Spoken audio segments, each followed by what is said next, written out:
Hey there, guys. This is Cole. Welcome back to another movie review. For this episode of Halloween Horror Movie Reviews, Season 1, Episode 34 for the month of October. Today's horror movie I'm going to review is a sequel to a movie that I already reviewed. And today's movie I'm going to review is The Conjuring 2 from 2016, which I own in like this two-movie collection here. Yeah. So what is the plot to the 2016 horror movie The Conjuring 2? Well, the plot of the movie is as follows. In 1977, paranormal investigators Ed and Lorraine Warren come out to a self-imposed sabbatical to travel to Enfield. So the plot of the movie is as follows. In 1977, paranormal investigators Ed and Lorraine Warren come out of a self-imposed sabbatical to travel to Enfield, a borough in North London. There we meet Peggy, an overwhelmed single mother of four children, who tells the couple that something evil is in their home. Ed and Lorraine Warren believe the story when the youngest daughter, Janet, starts to show signs of demonic possession. As the Warrens try to help the disheveled girl, they become the next targets of the malicious spirit. So that's basically the plot synopsis to The Conjuring 2. But anyways, so how was this movie made? Well, when the first Conjuring movie came out in 2013, when The Conjuring, the first one, was released on July 19th of 2013, it received positive reviews from critics and audiences and was a big hit at the box office, making $320 million worldwide on a $19 million budget, and it launched James Wan, and granted, it wasn't his first movie, but it was James, at the time, it was the most successful movie that James Wan had directed. But then in 2014, of course, there was a terrible prequel movie to The Conjuring called Annabelle, but that movie is absolute garbage. And Annabelle, on the other hand, The Conjuring was well received, the first movie. The first Annabelle received terrible reviews, though, and rightfully so, because Annabelle was a terrible movie. But because of how successful the first Conjuring was, Warner Bros. Was looking to do another sequel to The Conjuring, a second one, and because of the fact that people liked The Conjuring and that it was successful, but people hated Annabelle, they wanted the series to come back on a strong note. So Warner Bros. Then hired James Wan, who directed the first Conjuring movie, to come back to direct the sequel just a year after he directed Fast and Furious 7. And when The Conjuring 2 was released in theaters on June 10th of 2016, it received positive reviews from critics and audiences, very much like the first movie did. And it was a huge success, making $320 million worldwide on a $40 million budget. The movie was praised for, and the movie was overall praised. And when the movie came out, like I said, it was a well-received film by critics and audiences.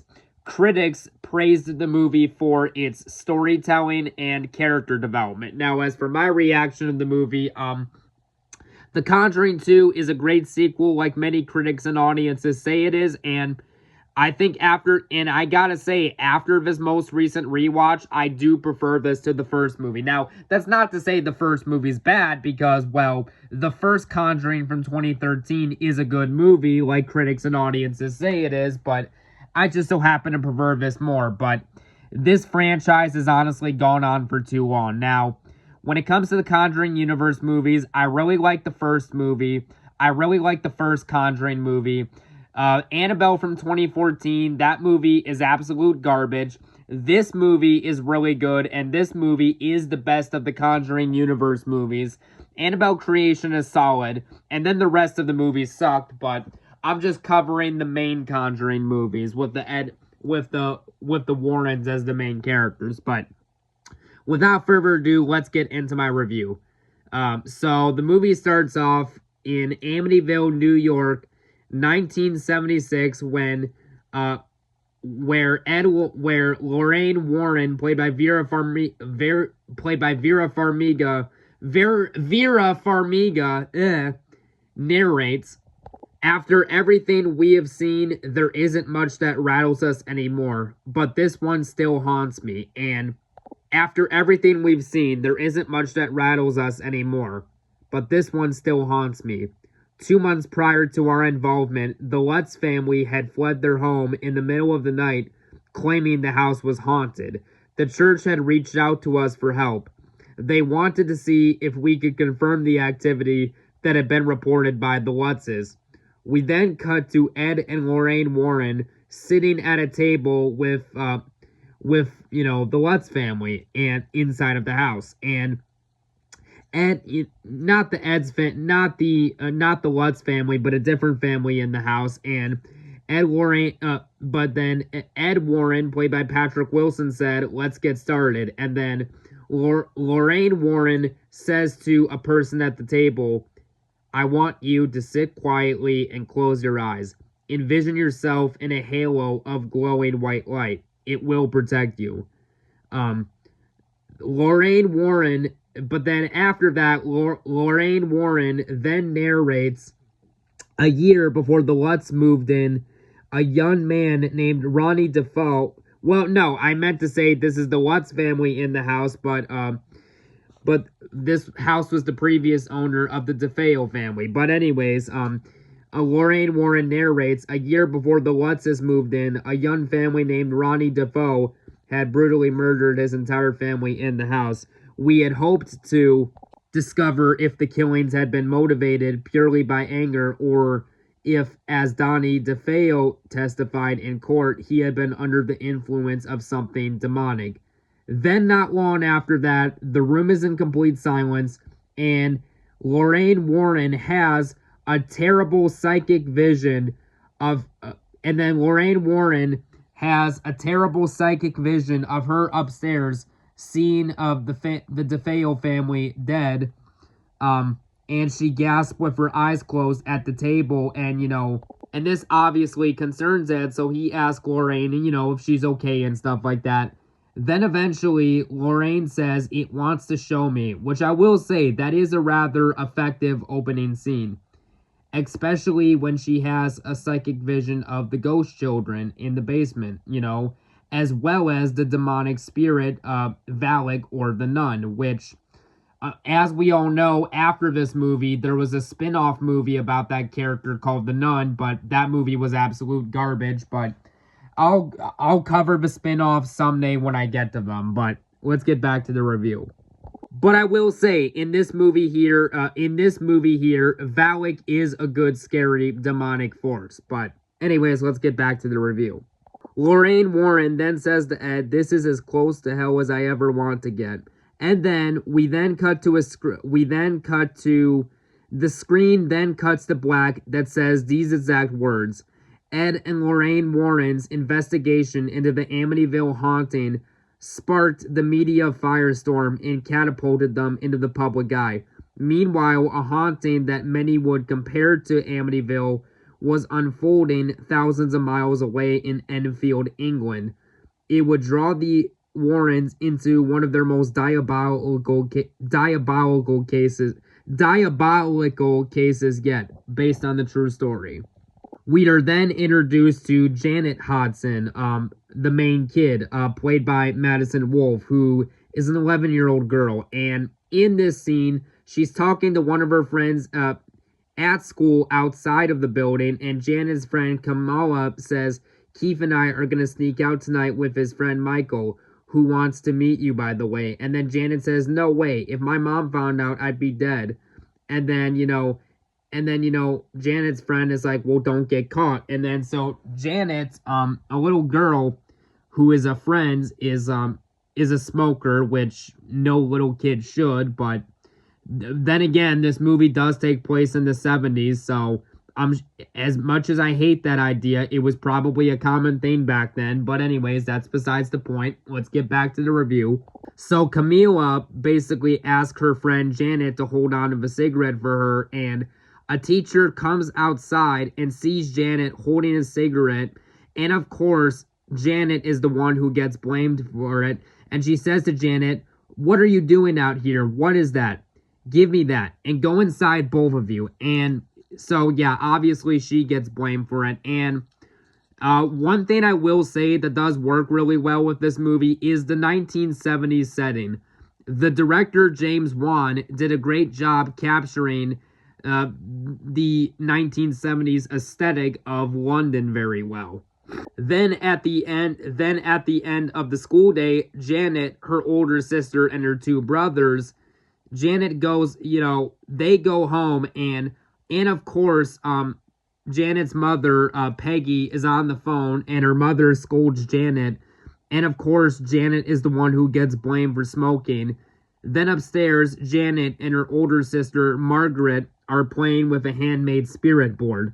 The spirit board doesn't answer the questions, then Janet and everyone else decide to go to bed. In the house, Janet wakes up in the living room, confused as she's no longer in bed. Then the older sister, Margaret, is woken up by loud pounding on the door. She opens it, and Janet walks upstairs, and Peggy thinks Janet was pounding on the door, even though she wasn't. The next morning, we cut to Ed and Lorraine Warren, who are live on TV, and the host says, "We are back with real-life ghost hunters Ed and Lorraine Warren, talking about their experiences at the Amityville house." Now, we're going to talk to my next guest, Dr. Stephen Calpin, who says the investigations the Warrens conducted into the Amityville haunting is a load of hogwash. Why is that? Dr. Stephen then says, "Well, it has been established that Amityville was a blatant hoax." And then Ed says, "That has never been proven." And then Dr. Stephen says, "Yes, it has. The Lutz family made everything up so they could profit off of all of the publicity." Ed Warren then says, "That's just not true. Look," and then Ed Warren says, "That's just not true. Look, we see this all the time. It's very easy to sit on the outside and pick apart their story, but it's something very different to have been there and experience it yourself." Which Ed does make a good point. But then Dr. Stephen laughs, dismissing what he says, and he says, I don't need to go to the moon to know that it's not made out of green cheese." So obviously he doesn't believe Ed and Lorraine Warren. Later that night, Janet finds a toy, and she says to her brother Billy, "You ready to do a speech?" It's basically like a toy. I don't know how to describe it. It's basically like a wind-up box toy, but it has like a round cylinder on it that kind of moves around like a carousel. I guess that's the best way I can describe it, but it basically has a small figure like maybe about this tall in the inside of the figure that moves around as you push the wind-up box, called the Crooked Man, which does play a factor into it, but it's a little wind-up toy. And so basically, Janet says to her brother Billy, "You ready to do a speech?" And, they do wind up the box, and the music plays. There was a Crooked Man, and the kids are singing, and their mom, Janet, is happy to see Janet bonding with her brother. She then tells them it's time to go to bed as it's a school night. Later that night, Billy goes into the kitchen to get a cup of water, but he notices a swing slowly moving back and forth outside, as if someone is using it, but there's no one in the swing we can see. Then of course, there's the whole scene where Janet is possessed by a demon and says in a man's voice, "This is my house," which wakes up Margaret.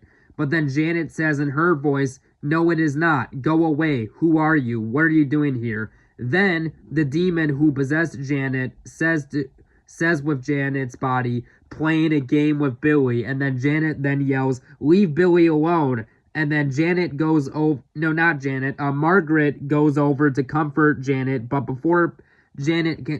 before Margaret can go back to sleep, Janet yells, "Stay away from Billy." But then Margaret then yells, "Go back to sleep, Janet. There's no one here." And then the demon who possessed Janet then says, "This is my house." But then Margaret can tell something is off about Janet, as if something is controlling her. And Margaret then turns on the lamp, and Janet goes back to bed. Billy walks up, the little boy Billy walks upstairs back to bed, but once in his room is woken up by his toy fire truck driving by itself in the hallway. Billy then walks to his blanket tent and puts the toy truck inside it. He then hears a man scream from the tent and the toy truck moving towards him. So Billy runs to his mom yelling, "Mom, Mom, there's something in my tent." And then the mom goes check the tent. She goes to check the tent and she finds nothing there. And then she hears loud rattling in the kitchen, so she tells Billy to go to his room. The mom Peggy then finds Janet sitting on the chair, and she brings her upstairs to go to bed. And as the mom notices that Janet's sick, as she has running a fever, so she's home alone the next day and has school off. So the next morning, Janet is sitting on the couch and she gets a phone call from her mother checking in, and she says she's fine. And so Janet notices that something's off. Like, the remote she set on the couch is no longer in the couch. It is now on like a chair right next to her as she's calling the mom, and she says, "Yeah, when do you think you'll be home?" And she's like, "Okay, I love you, Mom." And then not long after that, Janet feels she has a feeling that an unknown presence, that something is watching her in the chair. And then a ghost by the name of Bill Wilkins yells at Janet, "My house," which scares her. We then cut to Ed and Lorraine Warren, and Ed makes a painting of something he said was in his dream. The painting is of a demonic nun spirit, Valak, which Lorraine had a vision of early on in the movie. And like, she's had these terrible visions of Valak being responsible. Like, she's had these terrible visions of Valak, killing her husband, Ed, which obviously has horrified her.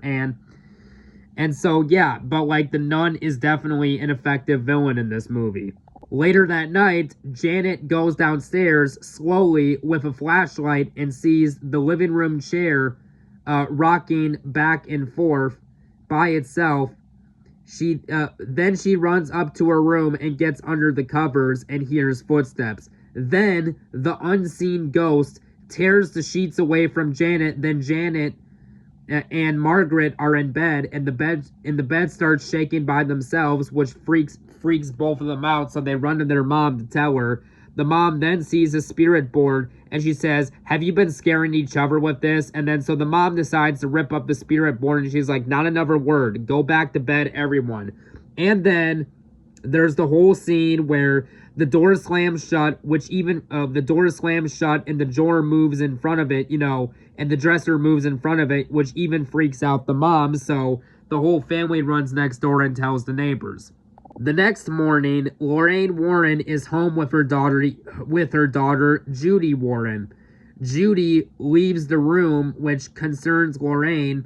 Lorraine goes to the hallway and sees her daughter standing in the hallway, and Lorraine asks her daughter what's wrong.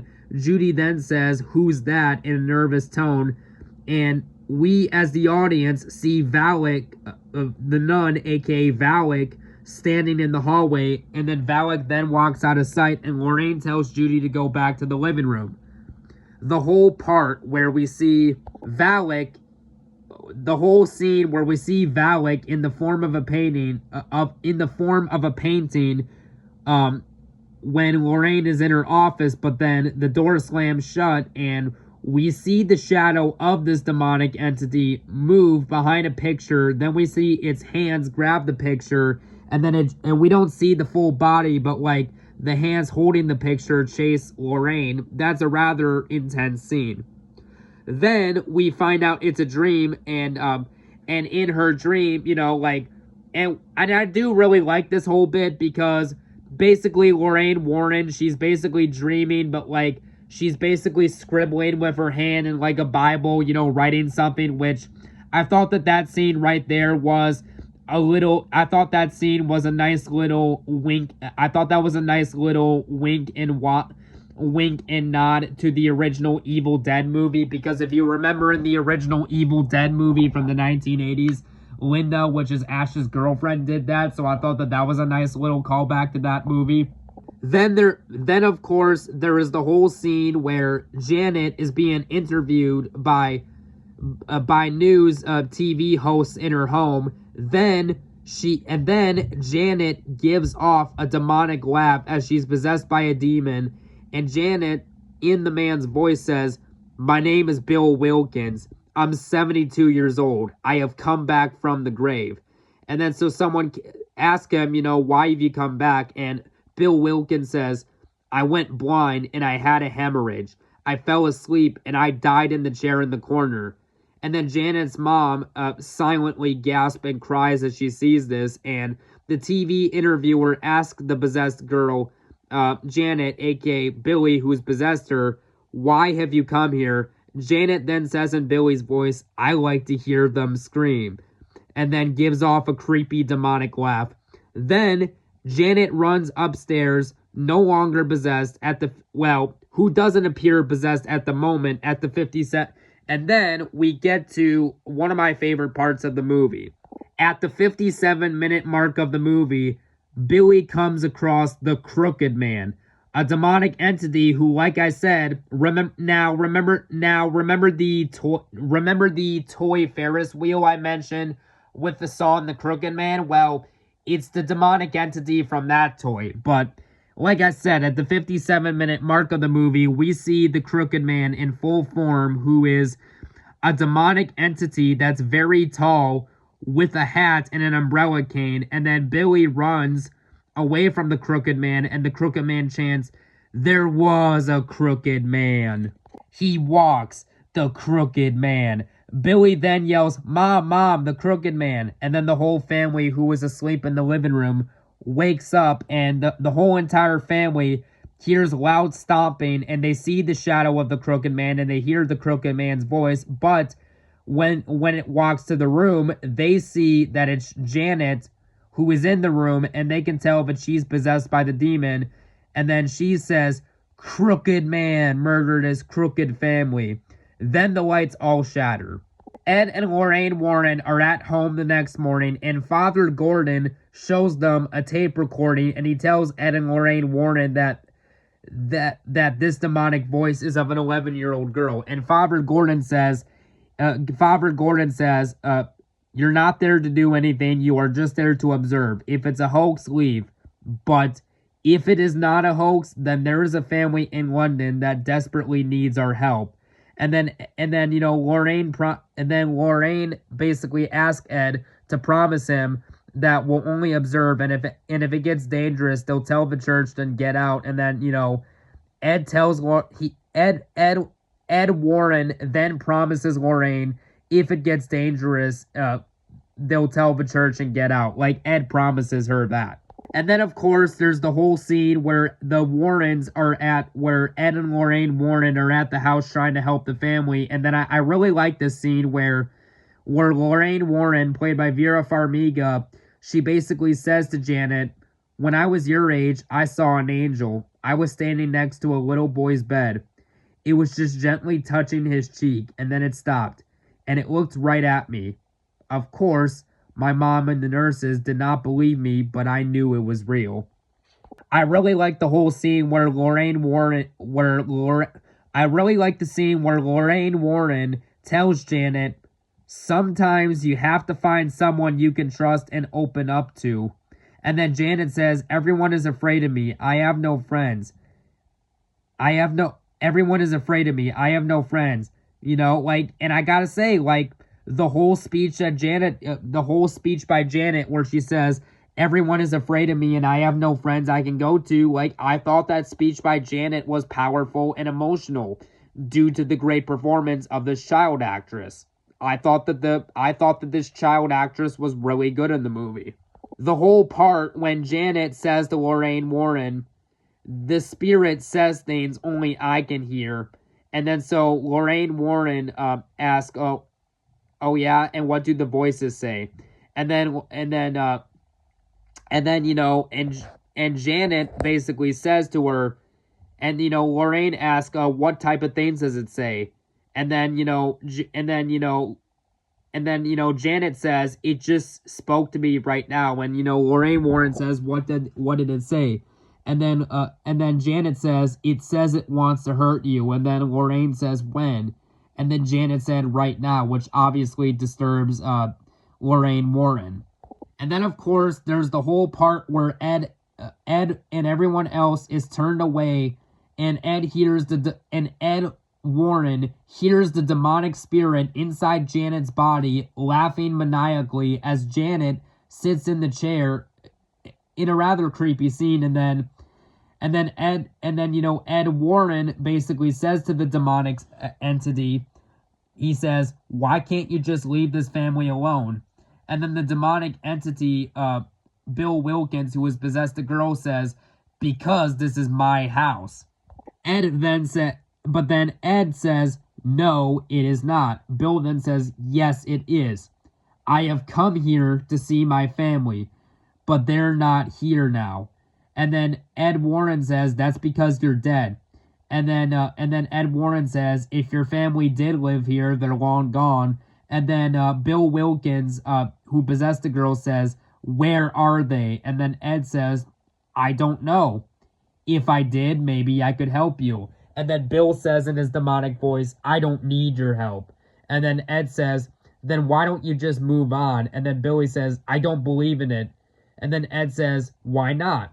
What would be so bad about going to heaven? What would be so wrong with going to heaven?" And then Bill shouts, "I am not a heaven man." And then Ed Warren says, "I have news for you, Bill. You see, I don't care what you believe in." And then the main character, Ed Warren, holds up the cross, and then Bill groans, Bill Wilkins groans out loud, "Help it, let go." And then the main girl Janet, the kid Janet is no Janet is no longer possessed by a demonic spirit. The whole scene, 1 hour, 18 minutes into the movie, where Janet is stuck on top of the ceiling with Bill sitting in his chair whistling, is a rather effective scene. And then she is teleported into the ceiling to the upstairs floor. Then Janet screams, waking up her mom and Ed and Lorraine Warren, who run upstairs to her rescue. And again, that's a rather intense scene. And then 1 hour and 36 minutes into the movie, Ed Warren and the mother Peggy are downstairs, and they hear the kids scream, so they run upstairs to the rescue.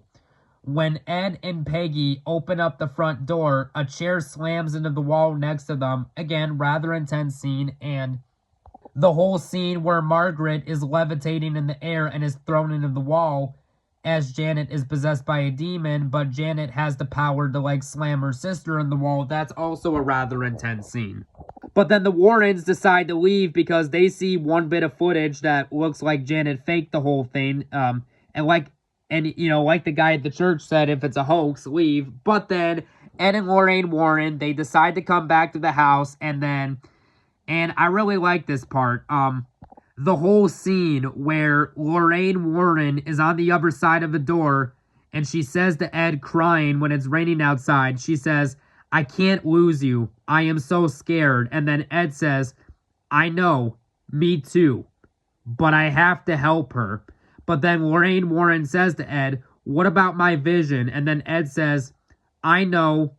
I made you a promise, hun, but I have to do this. I love you, Lorraine."